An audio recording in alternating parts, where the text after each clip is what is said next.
What's up? Hey, hello, everyone. Wow. So today we are back going to be talking about the challenge season 36 Double Agents episode 9. So we are at the halfway point, episode 9 of 18 of this season, which is insane. So my name is Rachel. I'm Alyssa, and every time I look at the challenge, I'm like, we've done so much already, but then I figure out how many episodes there are left, and I'm just like, ah! I feel like the challenge is so much longer than Survivor, and it's wild, especially because I feel like a lot of these episodes feel like filler episodes. Where it's like nothing super major happens, but it's still like you need the episode to keep moving on. Yeah, like one person. I guess it's similar with Survivor. Some like middle episodes are like really pointless because it's like the person getting no screen time gets voted out at tribal council. But like it's interesting because Survivor is like what, 13, 14 episodes. So this feels like we should only have 4 more weeks left, but what, 9 more weeks? It's gonna go until like April. Yeah, at least it'll give us something to do for a while. So, Yeah, because season 41 of Survivor is starting to film in Fiji shortly. So I guess hiatus for Survivor. We only have until September. So sad. yeah, but at least with the challenge running until April, we won't have as long of a hiatus of no reality TV. So, Yes, and then hopefully Australian Survivor, Survivor South Africa, maybe one of those will air in the summer. hopefully, we have our fingers crossed. It's such a long time without Survivor. So we aren't talking about Survivor today, though. So about the challenge, this seemed like a very much Amber B versus Amber M slash Gabby episode, which makes sense after like the foreshadowing last week. But because Amber M is the rogue agent this week, she can't be voted in. So it seemed like it was a lot of Amber B versus Gabby feuding, which I guess makes sense because they're like the last of the rookies besides Lolo, but no one wants to go in against Lolo. But I just was sort of annoyed that like I don't know, Gabby and Amber M got so hurt over the fact that Amber B didn't like that Amber B voted for Amber M in the last week's episode. But if like they looked at the votes, technically last week it was a 10-8 vote. 10 for Amber M and Michi to go in, 8 for Fessy and Anissa to go in, I think. So if Darrell and Amber B did throw their vote, burn their vote, and vote for someone else, it would have been an 8-8 split between Fessy and Anissa and Amber M and Michi, which like doesn't make sense for Amber B. So I feel like maybe Amber B should have or could have told Amber M that Amber B was going to vote Amber M in and be like, yo, sorry, blah, blah, blah. Sucks that I have to do this, but my allegiance is towards Big Brother and it's not towards the rookies because I just met you all. And maybe that would have like helped them some, but it just seems like Jay and Teresa not telling people their plan like 2.0. I feel like part of it is, though, a lot of people are like, oh, I would be fine if they had just told me, but it's like, would you have actually been fine if they had just told you? So I understand why she didn't do it. Side note, the fact that the two people who are warring have the same name is just so frustrating for like having to explain it because you have to say the initial every time, and B and M are not initials you want to keep saying next to each other. So, Yeah, I honestly feel like if Amber B told Amber M that, like, yo, I'm going to vote you in, Amber M would have still gotten butthurt over it. But also, like, I don't know. Amber M, she like last week said, oh, I don't want to go into an elimination. Like we were saying, just go into an elimination and go and get your skull, prove what you got, especially because Amber M was mad that everyone kept calling her weak or small. So it's like, I don't know. I just was sort of annoyed that like they were still talking about not wanting to go in, even though it's like that's the name of the game. yeah, it's like, why do you go on the challenge if you're not willing to do an elimination? So, yeah, I just don't get it. Yeah, And I I don't know. feel like Amber B's partner, Darrell, also, I feel like was very much in this mindset of like, why are you so scared to go into an elimination in the challenge? Like, I feel like a lot of the vets are very much in this mindset of like, if you don't want to go into an elimination, why are you even here? So I feel like I'm kind of with them there. I think it, yeah, it makes sense. And I guess now, sort of, our, oh, you should go into elimination early. Like, like who cares sort of doesn't make sense in a way, because it does seem like in the next guy's elimination it has to be one guy with a gold skull and one guy who doesn't have a gold skull going in, which we weren't sure last week, but it seems like that is the way that it's going to be playing out for the rest of the season. So we won't see like, oh, a CT versus Darrell fight because both of them don't have gold skulls. So it's like there's no point, I guess, to go in early anymore because there's going to be a time for them to steal each other's skulls. But I just felt like the whole Gabby and Amber M versus Amber B feud at the beginning and this whole episode was sort of petty. I feel like, I don't know, just Gabby, I felt like took it a little bit too far when she was telling people no one even likes Amber B here, saying stuff like that, like, who cares, like, no one likes you. And I felt like that was a little too far. You could say things like, oh, I'm mad at Amber B because she didn't tell me who she was voting for, but saying like no one likes you, that's such like petty Mean Girls like high school drama. Like, that's not an argument. Yeah, I feel like so much of this episode felt like high school, where like they were just calling each other bitches. They were getting so mad about things that like weren't really worth getting mad about. Everyone was like getting their wires crossed because they weren't actually talking to the person they were mad at. They were talking to like their friends or something like that. And I'm just like, oh, can we please not do this? So last week we were so hopeful that the Amber B versus Amber M fight that it was going to play out was going to be like about strategy, but no, it seems like it's pretty much about drama. And I feel like Devin being so against the Big Brother alliance because they're schemy, and also like the Big Brother people do have a good majority of the house because they have a lot of friends. But if you do look at the people from Big Brother, it's only 4 people in Amber B and Fessy, Casey, and then Josh are only the 4 people from Big Brother. And so if Devin wanted to, he could make an Are You the One alliance, since that was his original show. I've only seen the first 2 seasons of Are You the One, but from like looking at the people, I think Devin, Amber M is from Are You the One, Tori was from Are You the One, Nelson and Cam are all from Are You the One. So that's 5 people. They could create an Are You the One alliance and then go against the Big Brother alliance. So like just saying that you hate them from like being an alliance because they were on the same TV show, I feel like you could have created your own TV show alliance. Yeah, I think part of it is with the Big Brother alliance is because Big Brother is nominally a strategic game. Like some of them do have like some strategic chops, where I guess I don't really know that much about Are You the One, but I don't think that it's really as much of a strategic game. So it's not like I think that calling Big Brother people schemy is like fair in relationship to like someone who's on Love Island isn't going to be a schemer. So I get it, but also I think that you're right in the sense that like you can still, it's not like the Big Brother alliance is indomitable.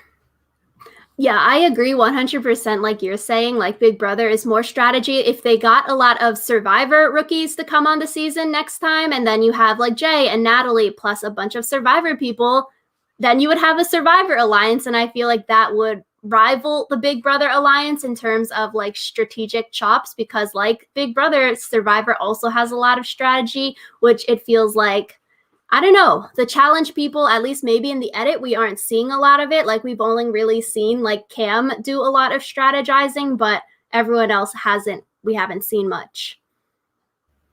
I think it's funny too because like the guys will be like, "Oh, my partner is out doing all of the politicking," and I'm like, "Is she, or is she just bitching to people?" Like it seems like their idea of strategy is just talking to people and not even just like, if you do this, then I'll do this for you. So I don't know. I don't like it because I like the strategy. When Cam was doing her whole strategic thing, I was living. But now I feel like it's just kind of, like I said, it's kind of boring. It's kind of like a reliving of high school. So we go into trivia, which was like half of the episode pretty much. And I always find trivia on the challenge to be interesting. It's always fun to see like how not smart that people are. But I feel like with this trivia, it was sort of like really boring, especially when they did those montages of TJ just saying like, yes, no, right, wrong. Like, oh, they start to go down more on the rig that they were on. So it just felt like true or false questions were so boring in a way. I feel like it was better in past challenge seasons when it's not true or false, it's not multiple choice, but he just gives an open-ended question and then you answer the open-ended question with whatever answer that comes to your mind, because then you can really see how stupid people are. Yeah, the very first question was whether or not the square root of 196 was 14, and the response was, first I have to figure out what a square root is, and I like my brain oozed out of my ears. So, I don't know. I just oh, I agree that the montages weren't as good, but also I feel like if I had had to listen to them being stupid for any longer, I might have actually died. So, It's so funny when like they give the like such a bad answer. I think in Total Madness, I think, or it might have been War of the Worlds too, where they were like attached to like a chair, and then if they got the question wrong, the chair like bungeed up into the sky, and people had like such dumb answers for those. I think one of the questions was like how many seconds are in 5 minutes, and then the person said like 50 seconds. Like, no, it'd be 60 times 5 to get to that. So I really, the open-ended answers are just so much better. So you can hear like so dumb answers like that. yeah, but also I'm not sure how prepared I am for how dumb some of these people are. So, So Darrell, he wins Heat 1 because he was scared to go into the water. So I was like, oh, that's so cute. But then he jumps in at the end. If I were like that scared, I'd be like, can I go back down when they put the platform back into the water rather than jump in? And then Heat 2, Big T was super scared. And I really wanted to see her roar face again because she was like screaming and so scared of heights. And then Nam won the second part of the heat. yeah. It was kind of interesting because I feel like Nam doesn't really get a lot of respect in the game, but like I think part of the reason he was able to win is because when he was like inclined, he was still like fine. He was chill. Like he wasn't one of those people who as soon as they went like a little bit forward, they just fell because they didn't have the strength to hold themselves up. Mm-hmm. So they picked the winner of the challenge between Darrell and Nam, and then their partner would win also based on the most questions answered and who held on the longest, which I personally felt was like a dumb way to pick the winner because I guess how would you be able to equalize the time that someone was up there or the most questions? Because what if someone was like thinking of an answer, like did TJ give you 30 seconds to answer the question, true or false? Or what if like it was a math question and you sat up there for 2 minutes trying to figure out the square root question or like the angles questions, and then you're 2 minutes longer than the other heat because one person like didn't answer a question for a long time. I don't know. I just felt like a weird way to pick the winner because unless it's standardized, like how do you say who won? Yeah, especially because Nam won because Cam, his last opponent, was disqualified. And so it's like if Cam hadn't been disqualified, would he have won because he managed to get the extra however long because the two of them were still answering questions? Like it seems like that is more how quick do the other people in your heat bail and less like how good are you? So I thought that was kind of dumb. Yeah, because if Cam and Nam could have gone on for longer, maybe they would have beat Darrell's questions in time. Or could Nam just be like, okay, TJ, give me more questions. Let's see how long I can hang on here for until I get a question wrong or I fall in because of the incline is too much. So I don't know. It's just weird that how they picked the winner for this. But Darrell and Amber B became the winners, and it was also a Burger King sponsored challenge, which was very odd. And they became Whopper VIPs, so they win burgers for life from Burger King. I gotta say, the challenge has much better sponsors than Survivor. Because I feel like Applebee's. Applebee's is my favorite sit down restaurant. Um, but, anyways, I feel like it's like Outback will give them one meal. Whereas, like, imagine if you won a challenge and then you got like free steak from Outback for life. I feel like that would make you work a lot harder in the challenge. So, I don't know. Yeah, Survivor that should would work be on the so good. sponsorship. I would say Applebee's is better than Burger King. Yeah, but one Applebee's meal versus infinite Burger King. True. Yeah, I think it was cute. Like Darrell was saying, oh, I'm going to go buy my son some Whoppers now. Like, I think they would get a lot of good use out of a Whopper VIP scholarship. Yeah. So that was cute. They also got $5,000 each, which is nice. Because again, if you win Applebee's, all you get is Applebee's. You don't get $5,000. True. Actually, yeah, you would want to take the $5,000 and the sandwiches for life burgers because then that adds up if you go eat at Burger King a lot. I wonder with those like burgers for life, people get like Chipotle for life and stuff like that. Like, is there a limit on how much you can buy? Is it like you can get one thing a day? Or could I go in and like buy a bunch of people things for free? Normally, it's like they give you coupons, and the coupons are equivalent to like one a week every week for like 30 years or something. So they give you like 1,500 coupons. And it's like if you eat a lot of Burger King, you could burn through those. But I Okay. think they do like give you a limit. That way it's not you're buying out a whole Burger King. Okay. So it's not really for life and it's not really free sandwiches or burgers for life. It's like one a week or one a day or something. Yeah. I mean, it could be different, but that's what I assume happens. Okay. That's pretty good still. So we go into the bar scene and we see people trying to get Amber B to or like Amber B wants to vote in not Teresa. Amber B is thinking, okay, maybe I'll vote in Gabby because Gabby and I are feuding. And then we see people trying to get Amber B and talking to her and saying, oh, you should vote in Teresa against Casey or Lolo. So basically, what Cam said last week, and in this part, maybe sort of felt a little bit like Amber B was getting like taken advantage of, manipulated by the vets of the game to switch her vote from Gabby to put in Teresa as the house vote. But I feel like overall, I think putting in two strong girls does make sense and it does help Amber be out in the long run because she doesn't have to go in against a strong girl in the finale, in the finals. And she also gets a lot of favor by doing the vet's dirty work here.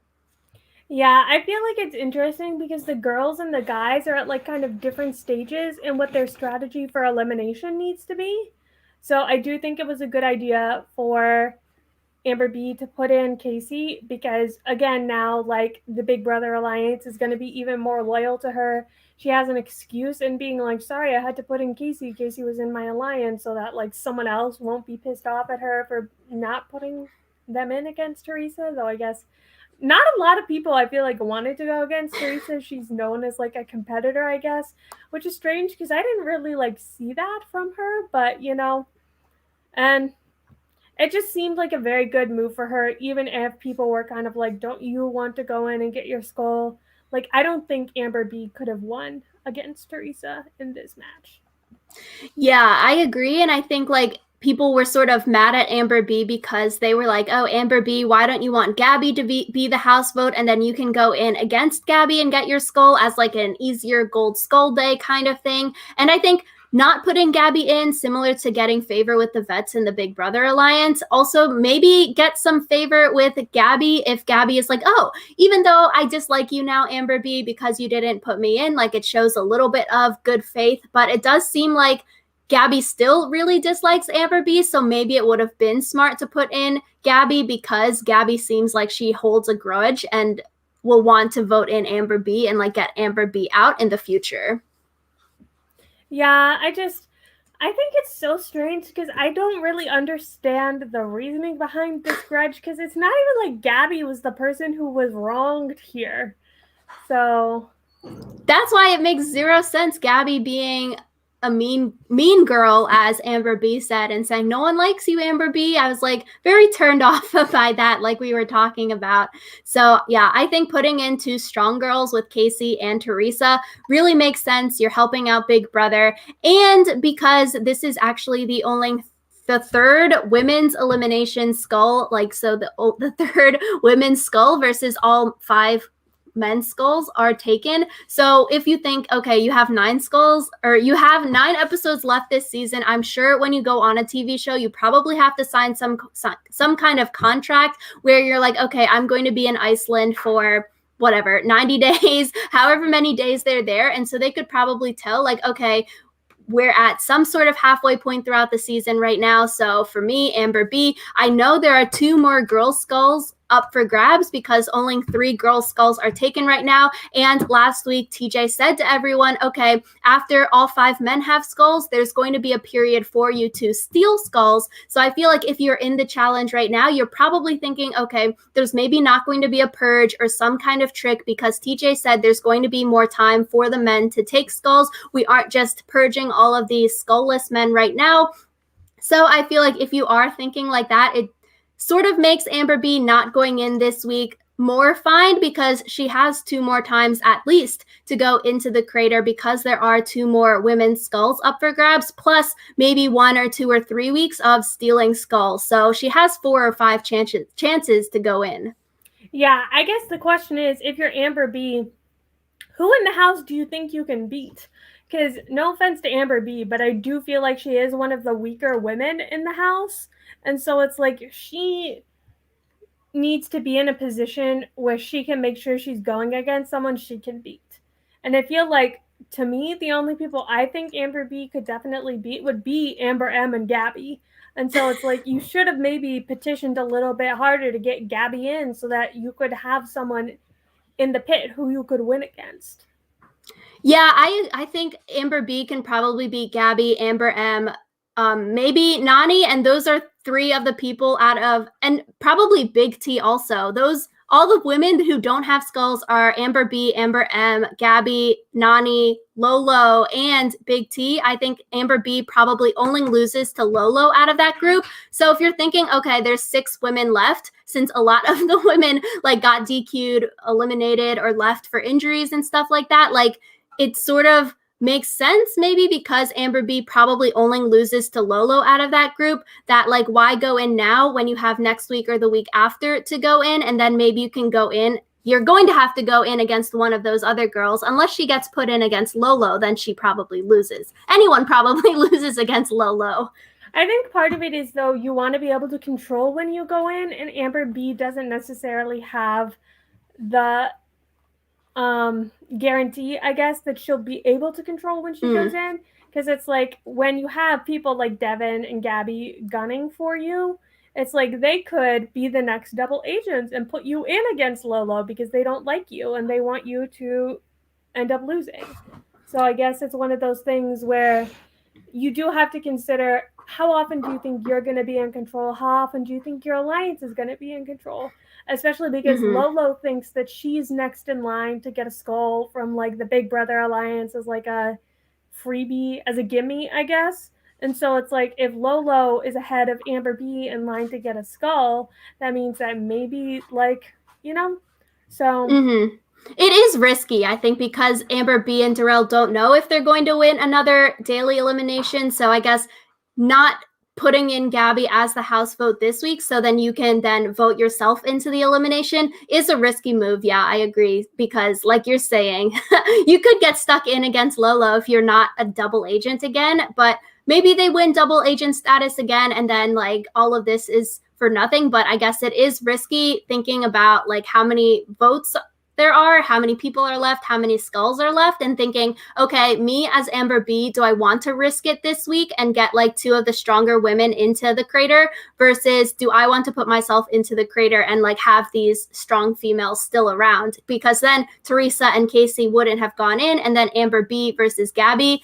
Gabby maybe would have went home, and then Amber B still has like Teresa there.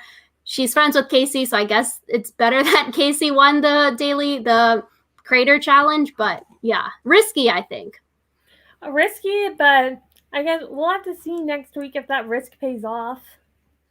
Yeah, and I think with this episode, Teresa had the right attitude when she started to figure out that the house was going to vote her in. Cam's plan ever since Jay and Teresa backstabbed her at that other challenge. So Teresa had the right attitude. She was like, okay, all of these people want to vote me in. I will go in and I will show you all like the competitor that I am. I can go in and get my gold skull. And I really wish that people throughout the season had that attitude, because it was like the Gabbies of the world, Amber M's of the world that are like, I don't want to go into elimination this week, blah, blah, blah. And it's like, yo, if you realize that you're going in, you can save some face and just, just say like, I'm excited to go in. Like, you can't psych me out, but like, I'm excited to go in and show you all what I got and get my skull.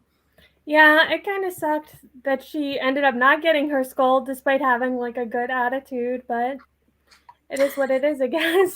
You win some and you lose some, or win some, lose most. As our math teacher in high school would say. I was going to say that, but then I was like, oh, no one would get it. It's a thing. Our math teacher in high school used to say to us, win some, lose most. And he was right. Like, it's okay. You just got to keep moving. Yeah, and I think, Casey's a strong competitor. She made it to the final last season, which was her rookie season, and she's super athletic, and I feel like people probably want to keep Amber M and Gabby around. Nani, as a vet and who is someone who doesn't have her skull yet, probably wants to go against someone like Amber M. So maybe it does make sense for the vets and the people that have the voting power and the people in charge, like Cam. They don't want to put in the easy or weaker vets, because when it comes time to steal skulls, then Cam would be safer, because you have people like Amber M trying to steal your skull versus like Lolo trying to steal your skull. Like, you wouldn't want that matchup. Yeah, I guess it's going to be interesting now that the girls who know what's happening know that people can steal their skulls, because that does change strategy. So we go into the crater. It's Teresa and Corey versus Casey and Leroy. TJ has another fake out, but this one was such a bad fake out, and he was trying to think like, oh, the guys are going in. Leroy, you just got your skull. What are you doing in here against Corey? Corey, I'm excited to see you perform. And I was like, TJ, this is such a bad fake out. No one's falling for this. Yeah, I was just like, TJ, leave me alone. So I think Cam or someone was just like, TJ, you gotta stop doing that. And I was like, I agree. You gotta just stop. So the challenge is a new challenge, which I was surprised by. I thought it was going to be a repeat of a challenge, since it seems like all of the men's challenges have been repeats of the women's challenges. So maybe because we have less women challenges so far, that's why we've seen so many men repetitions. But we have a new one called Snapping Point. And so with this, you have to, like, you're connected to a rope, and then you have to put some rings onto your poles, but the rope is only a certain length. So I thought it looked really, really tough, because they were in the sand. You have nothing to grip onto. It's not like a hardwood floor or like a mat that you can hold and push yourself off of. So I felt like it's hard to get momentum and like have grip unless like you dig a hole in the sand and then push yourself through the sand like that. And it looked really tough. Both girls were doing like slow moving and struggling. It's definitely an endurance challenge. It's kind of like the challenge that Wes was eliminated in. Mm-hmm. Except it's like basically the same premise where they're both tied to the same thing and have to do rings, but it's done a little bit differently. So I didn't really understand what was going on, because it looked like they weren't in like direct opposition with each other. So it wasn't like, oh, if Casey moves an inch, then Teresa gets pulled an inch. So I'm not really sure what was up there, but it definitely, like you said, looked like a very physical challenge. Yeah, I guess, I don't know. I was confused a little bit too, I guess. I don't know. It looked like Teresa wasn't moving, and then somehow like Casey kept on like getting her slack and then like moving really far. Unless like the last ring that Casey got, like you saw Teresa fall backwards, and then obviously that would create the slack for Casey to go and like put the ring onto the pole. But all the other, I was like, neither of them are moving. Like, how are they getting enough slack? Was up there. But so it was a blowout 3-0. I was surprised by that. I didn't wouldn't have thought that would be such a blowout. And I think Casey had some good mentality going into this challenge too, similar to the Cam versus Ashley Crater challenge. Casey was saying, okay, if I can't beat Teresa now, how can I beat Teresa in the finals? And I really like that mentality because it's like, okay, don't be scared of going into elimination. You shouldn't be nervous. Have the mentality like, if I lose to her now, I lost to a good competitor. If I win to her, it shows like one less good competitor in the final. So I like that mentality versus everyone with the scared mentality. Yeah, and I think also Casey had a good strategy in the pit. I didn't really understand it, but like she seemed to know what she needed to do to keep Teresa from getting any of her rings. And I think also her strategy of like starting with the furthest one and then moving out or moving closer was a good strategy, because then it's one of those things where like if Teresa gets more slack, at least Casey has already done her hardest part and she's not having to fight to make up ground. 100%. So Teresa loses the challenge. I'm honestly sort of sad to see Teresa go. I feel like even though her and Jay, but mostly Teresa made a bad move a few weeks ago, and like we both knew in our past podcast that this move would bite Teresa and Jay in the butt. I do really like give Teresa kudos for trying at least, because I feel like these past few weeks, if Teresa and Jay didn't make that move, like what would we have talked about? Probably more useless petty drama. At least with Teresa's move, even if it wasn't the best move and it didn't pan out, like she had strategy thought behind it. It was an interesting move, and like I don't know, I was like sad because she actually is like sort of a driving force for the past few episodes. Yeah, I feel like maybe someone would have made fun of someone else for the answer in the trivia question. Why didn't TJ ask someone what 8 times 9 was? We don't know.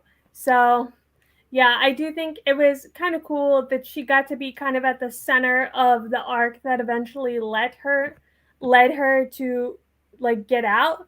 Just because I think it kind of sucks when someone's eliminated and you don't really see a lot of them. But yeah, I am sad to see her go too, especially because I'm not sure if she'll come back again. Yeah, it does seem like she's probably not going to come back in her, like, after the last commercial break. She was crying to the camera. She has another kid on the way, and so she's like talking to the camera and she says, this has to be the last one. And I was like, oh my gosh, that's so sad. And like her trying to tell herself, like, this has to be it. Like, I have to be happy with my life and like with my performance. It was so sad to see, because I feel like Teresa did bring a lot to this season, even if the move didn't work, because I feel like the problem is with everyone else on the season, you can really make it to the final and like not really make any moves, but sort of lay low, become friends with everyone, and like maybe that's your social game, and you can sort of make it to the final by going into one elimination right at the end and then be in the final, which maybe that's a problem with the show. Oh, you're on mute. That's like Zoom. Yeah. I feel like the challenge is kind of flawed because someone can like kind of swoop in at the 11th hour and win without really doing anything. And I guess like you can argue that, oh, if they do that and they win the game, they still deserve to win the game. But it's like, I feel like the problem with some of the challenges, whatever, is that like if you're having a good day and your competitor is having a bad day, like that can be it for you.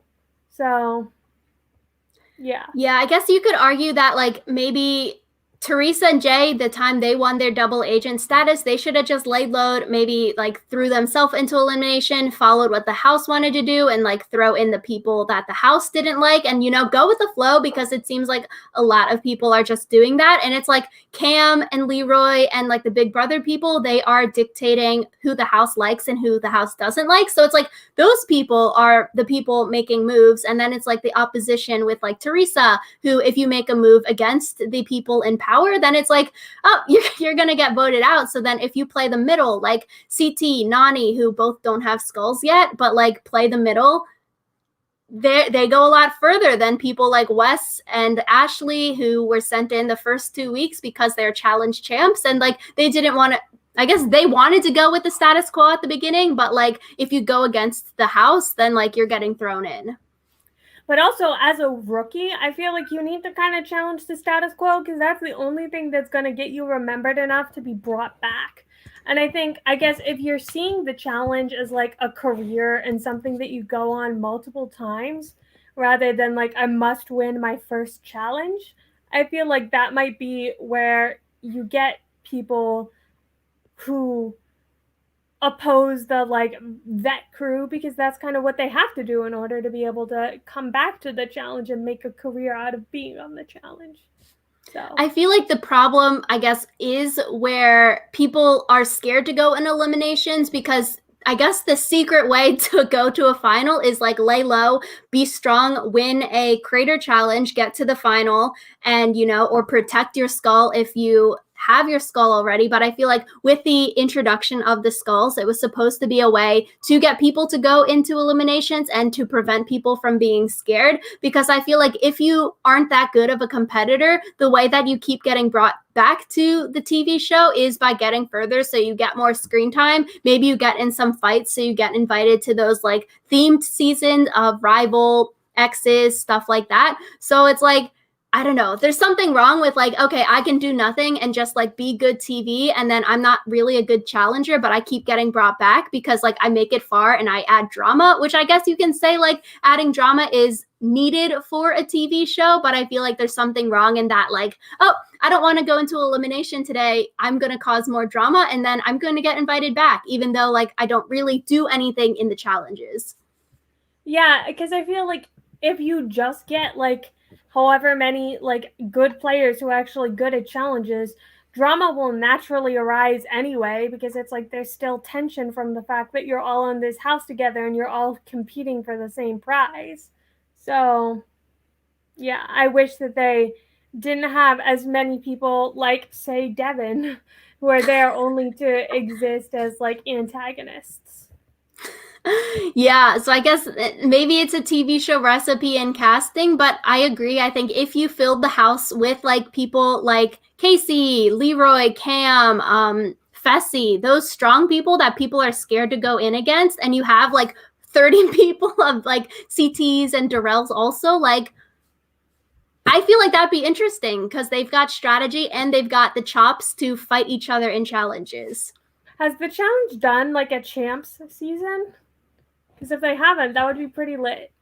They've done that like champs versus stars or pros or whatever it was called. Lolo was on that one. It was like challenge vets versus like I guess like athletes slash famous people. Well, I think they should do one that was just like champs. So Yeah, get more Olympians on there. I think like it's interesting. I really would like to see, Lolo, Nam actually like show how athletic they are because they haven't really like shown too much of their athletic prowess this season. It's like I want to see some of that because it'd be really scary to go in against an elimination. Like Lolo in a hall brawl, like she would probably crack Amber M in half. it's weird because they keep on saying like, "Oh, Lolo is really physical, Nam is really physical," but we never really like see them actually be physical. So I'm really excited to see one or both of them in a pit challenge just because I want to see them smash things.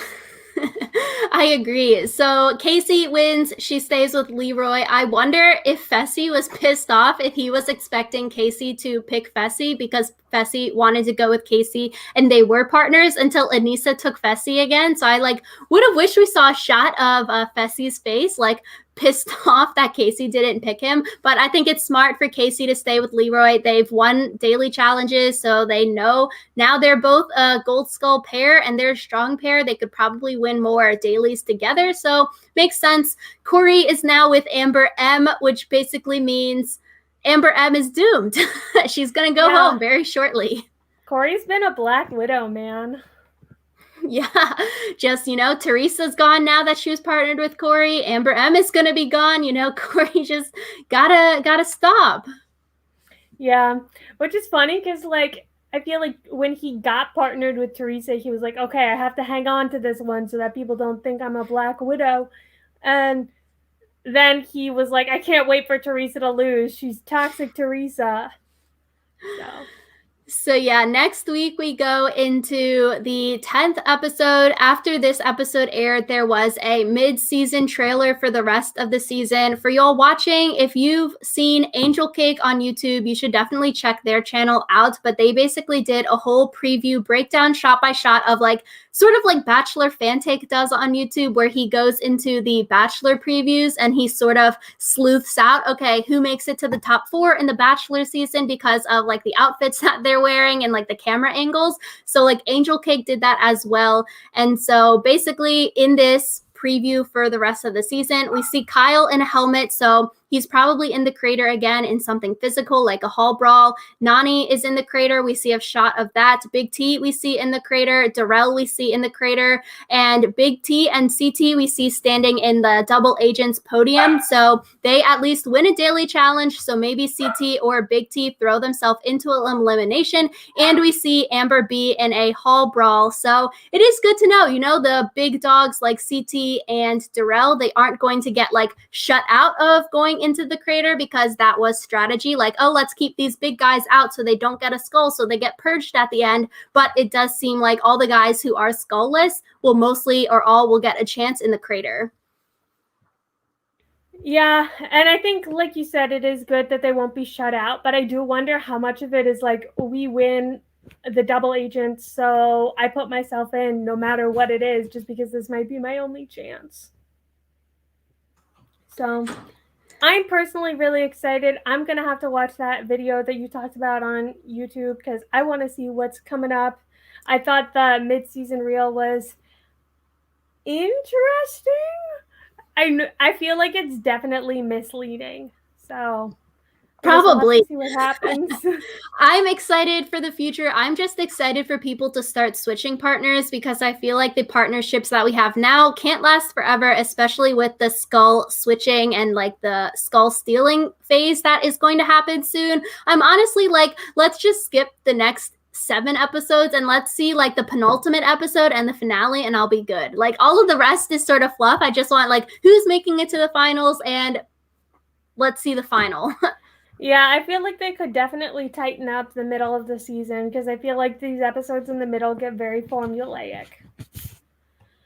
But I guess I'm excited to see what's gonna happen, even if we do have to wait like 2 months to get to the actual part I care about.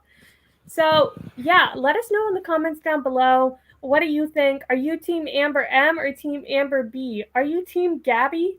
What has Gabby even done this season? I don't remember. But let us know if what you think is going to happen in the future. Do you think Amber B is going to get bitten in the ass by the fact that she does not go into the crater this episode? As always, we love to hear from you. We love to hear your thoughts, and we can't wait to see you again next week.